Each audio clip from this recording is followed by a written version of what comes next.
Probablement, il y a une seule chose qui étonne plus le médecin traitant que la typique phrase « Docteur, pouvez-vous me mesurer la tension ?» Et c'est la phrase « Docteur, j'ai la cervicale ».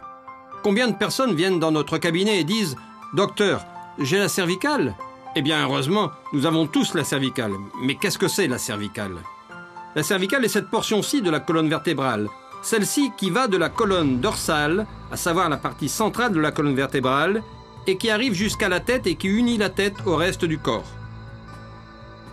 Dans certains cas, la colonne cervicale est sujette à des phénomènes arthrosiques. L'arthrose de la colonne cervicale n'est pas très fréquente. Dans la plupart des cas, c'est la conséquence d'un traumatisme. Quel est le traumatisme le plus fréquent? Sûrement, c'est le coup du lapin. Une autre cause de la douleur au niveau de la colonne cervicale peut être l'hernie discale, le déplacement des disques intervertébraux, à savoir les amortisseurs qui servent à éviter que les vertèbres se frottent l'une contre l'autre. Le déplacement de ces disques peut comprimer les zones nerveuses et donc provoquer de la douleur. La douleur se manifeste au niveau de la colonne cervicale. Elle peut se localiser au niveau de l'épaule en descendant jusqu'au bras et la main, puisque toute la zone est innervée par les nerfs qui naissent dans cette zone, dans les racines des nerfs cervicaux. Que doit-on faire dans ces cas précis?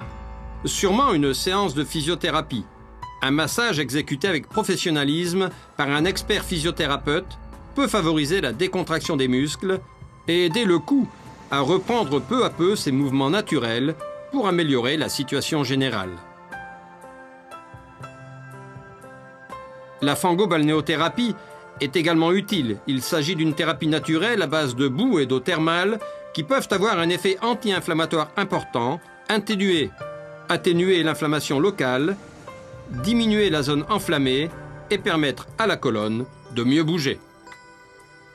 De cette manière, avec un séjour thermal par exemple de 15 jours, on pourra bénéficier d'une période de bien-être prolongée pendant plusieurs mois. Et cela signifie que dans le cas de cervicalgie chronique, cette période prolongée pendant plusieurs mois éloigne les médicaments et évite de les utiliser. Je pense que c'est un bon résultat pour une thérapie vraiment naturelle.